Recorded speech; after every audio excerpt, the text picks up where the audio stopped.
Hello everyone, आज हम study करेंगे बेसिक थे। हम चैप्टर स्टार्ट किए थे सेंटर ऑर्बिट। सेंटर ऑर्बिट में काफ़ी आई थिंक 4 लेक्चर हो चुके हैं। अभी तक आपने नहीं देखा है तो डिस्क्रिप्शन में लिंक मिल जाएगा या प्लेलिस्ट में या आई बटन में आपको लिंक मिल जाएगा। प्रीवियस लेक्चर जो हुए हैं बहुत इंपॉर्टेंट लेक्चर हैं, वो आपको देखना जरूरी है। ठीक है, तो अभी तक हमें नहीं देखा है जाकर देख सकते हैं। ठीक है, तो उसकी टर्म में हम आगे कंटिन्यू करेंगे। आज हम स्टडी करेंगे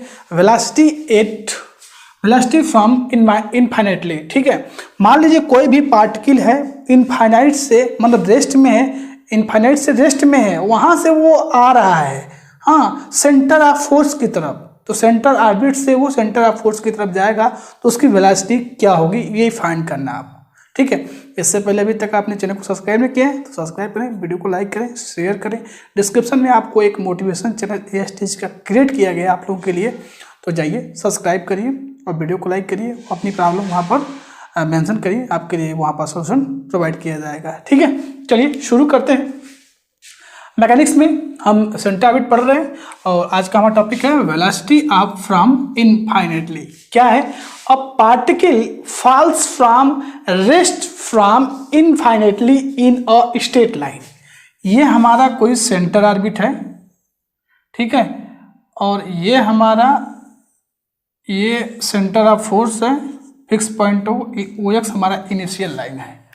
तो कहा यह जा रहा है कि इनफाइनाइट से यहाँ से कोई पार्टिकल है, इनफाइनाइट है, यहाँ से कोई रेस्ट में पार्टिकल था और यहाँ से क्या कर रहा है, वो क्या कर रहा है, मूव कर रहा है। तो जब मूव करेगा तो उस पर कोई ना कोई फोर्स, रेस्ट में अगर कोई पार्टिकल है तो उस पर कोई फोर्स लगेगा तभी वो मूव करेगा।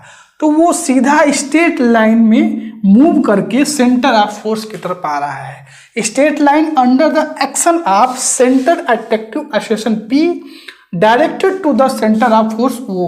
और पार्टिकल जब मूव कर रहा है तो उसका जिस फोर्स के कारण मूव कर रहा है, तो अगर मान लीजिए कोई पार्टिकल पे फोर्स लगता है तो कोई भी पार्टिकल मूव करता है तो उस पर फोर्स के कारण ही मूव करेगा।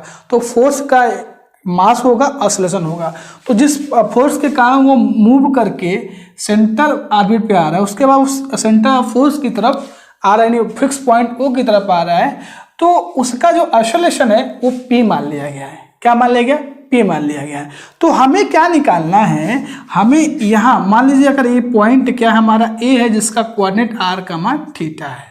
ठीक है, तो यहाँ से ये जो पॉइंट A पे अगर जो पार्टिकल मूव करके इनफाइनाइट से आ रहा है तो उसकी वेलोसिटी निकालनी है। क्या निकालनी है?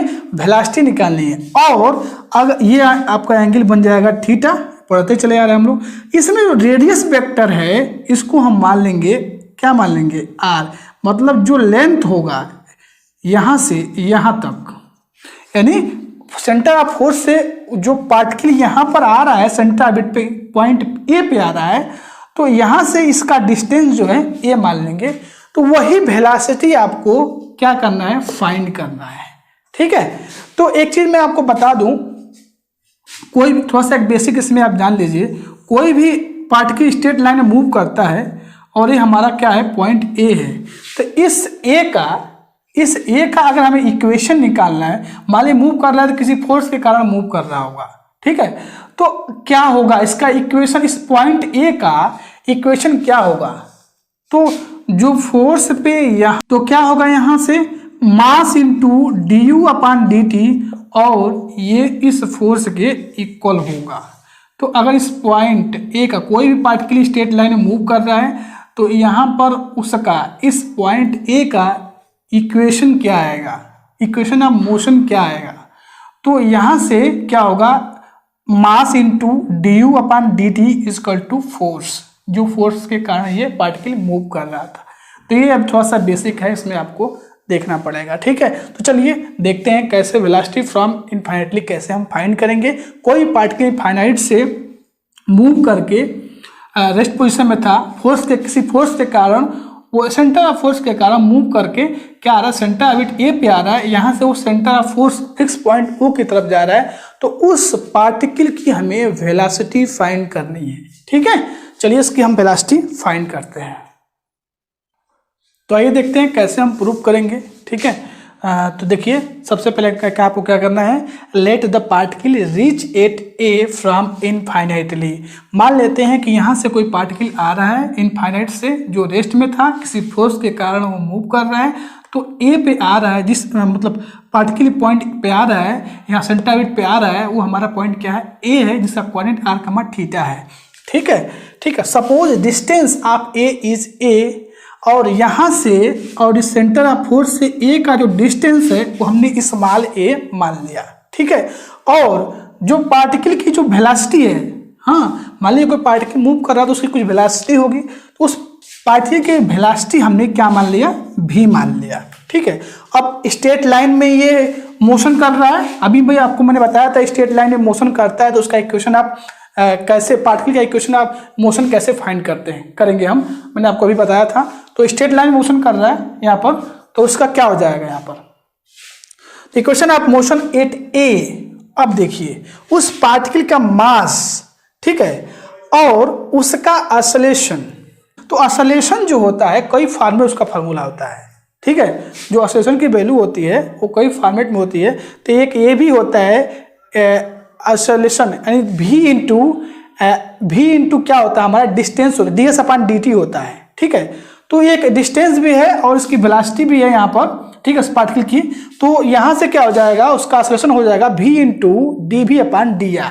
ठीक है, v into dv/dr equal to minus force का जो पार्टिकल वहां से मूव कर रहा है उस पर कोई फोर्स लग रहा है, तो उस फोर्स का कोई मास होगा और एक्सेलरेशन होगा। एक्सेलरेशन हमने p मान लिया, क्वेश्चन में ही दिया था आपके, p दिया था, मास उसका m हो गया। अब नेगेटिव क्यों है, क्योंकि ये रेडियस वेक्टर के अलोंग नहीं लग रहा है फोर्स, उसके अपोजिट हो रहा है। देखिए इधर से फोर्स लग रहा है, ठीक है, इसलिए इस पार्टिकल का जो फोर्स लग रहा है वो निगेटिव में होगा। यहां तक ठीक है, m से m कैंसिल हो जाएगा, v dv equal to minus P d r. ठीक है, अब यहां से देखिए v, अब हम क्या कर देंगे, बोथ साइड इंटीग्रेशन कर देंगे, तो 0 टू v, जब पार्टिकल यहां से वेलोसिटी इधर है तो यहाँ वेलोसिटी उसकी क्या था, रेस्ट पोजीशन में था। ठीक है, और उसकी वेलोसिटी क्या है, v माना हमने, तो integration 0 to v into d v equal to minus.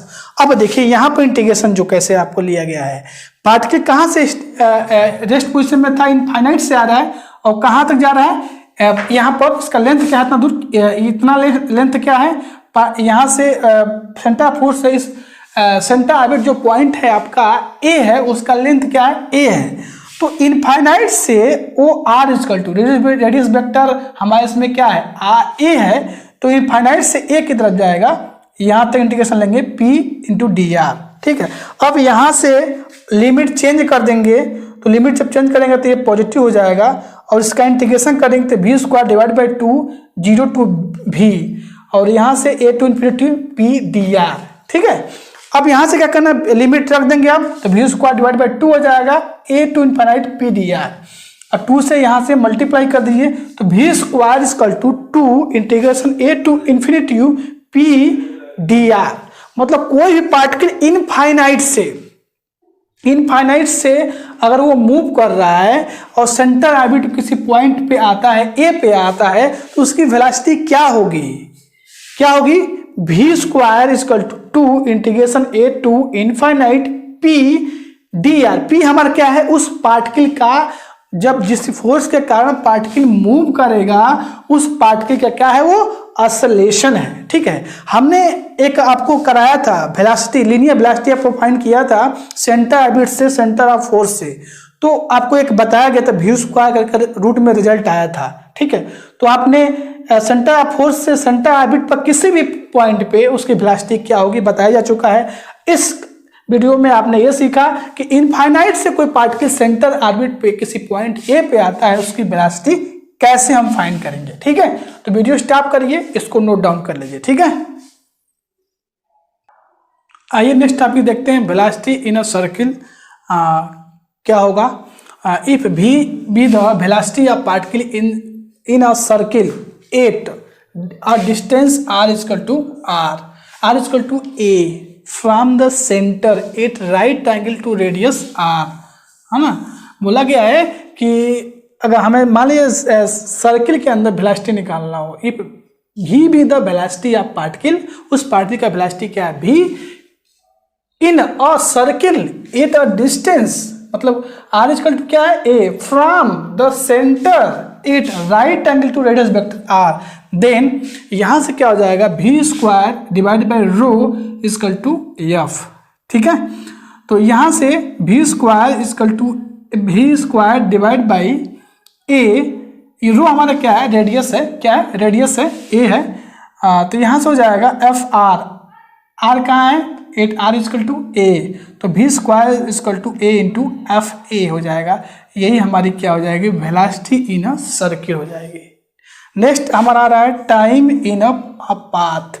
मान लीजिए कोई हमारा सेंटर ऑर्बिट है, यहाँ पर कोई पार्टिकल है, मूव कर रहा था, ठीक है, यहाँ से वो ट्रेवल करके क्यों पर गया, तो उसका हमें क्या निकालना है, टाइम निकालना है, कितना टाइम लगेगा, कैसे फाइंड करेंगे हम, तो उसके लिए क्या करना है हमको, the time of passing P to another point Q of a centre orbit, centre orbit पे अगर कोई पार्टिकल यहाँ पी पे था, यहाँ से वो ट्रेवल करके क्यू पर गया, हाँ, तो एक रिलेशन हम जानते चले आ रहे हैं, पढ़ते चले आ रहे हैं जब से सेंटर ऑर्बिट शुरू किया गया है, ये ट्रांसवर्स एक्सेलरेशन है, जब वो रेडियस एक्सेलरेशन के परपेंडिकुलर ट्रांसवर्स एक्सेलरेशन 0 हुआ था फर्स्ट लेक्चर में, तो ये कांस्टेंट आया था R equal to D theta divide by D T equal to H, यहाँ सिंप्लीफाई करेंगे R square theta equal to R square D theta equal to H D T, both side integration कर देंगे,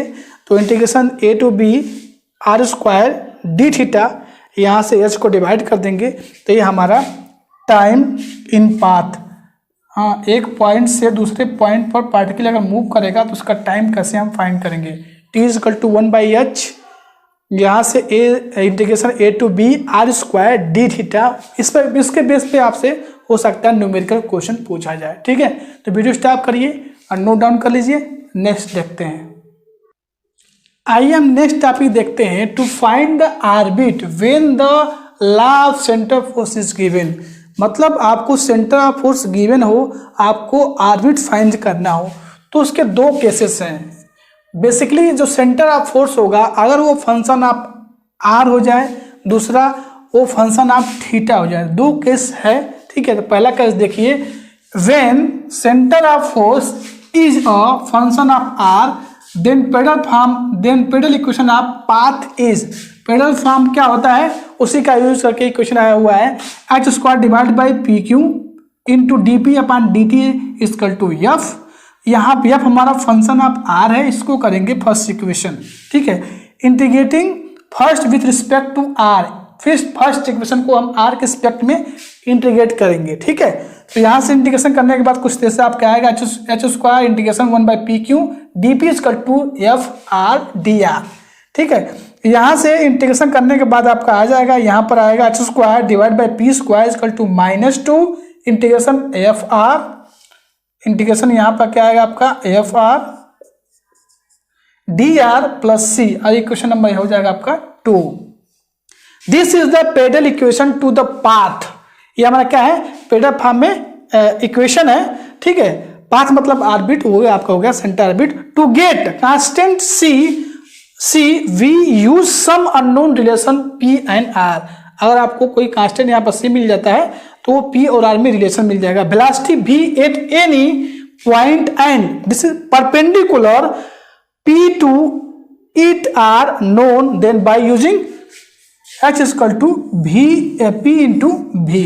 ठीक है, तो इस तरह से आप ऑर्बिट फाइंड कर देते हैं अगर वहां पर सेंटर ऑफ फोर्स जो है फंक्शन ऑफ आर हो तो। क्वेश्चन इस पर करेंगे हम लोग। ठीक है, सेकेंड केस इसका क्या है कि when F is function of theta, function of theta that is F equal to F R comma theta, then use, क्या हमें यूज करना है, ये रिलेशन यूज करना है। Centre differential equation of centre orbit आपने पढ़ा है, उसी से बना रिलेशन ये, u plus D two U divide by D theta square plus F function of R comma theta divide by H square U square. ठीक है, तो इस तरह से आपका ये सेंटर ऑफ फोर्स आप अगर दिया हो तो उसका ऑर्बिट फाइंड कर सकते हैं, इसको नोट डाउन कर लीजिए। ठीक है, तो आज के लिए बस हम इतना रखते हैं, नेक्स्ट क्लास में जो होगा हमारा, उसमें हम सेंटर ऑर्बिट से रिलेटेड प्रॉब्लम 2 लेक्चर में लूँगा। उसमें केवल हम लोग क्वेश्चन करेंगे। अभी तक आपने जो भी पढ़ा डिफरेंशियल इक्वेशन, आप centre orbit, polar form, pedal form, हाँ जो भी चीज़ें आपने अभी तक पढ़ाया गया, 5 पार्ट्स हो गए। अब 2 या 3 पार्ट्स हम लोग क्या करेंगे, केवल सेंटर ऑर्बिट से रिलेटेड प्रॉब्लम करेंगे। ठीक है, चलिए इसी के साथ मिलते हैं फिर नेक्स्ट वीडियो में। तब तक थैंक यू, बाय बाय।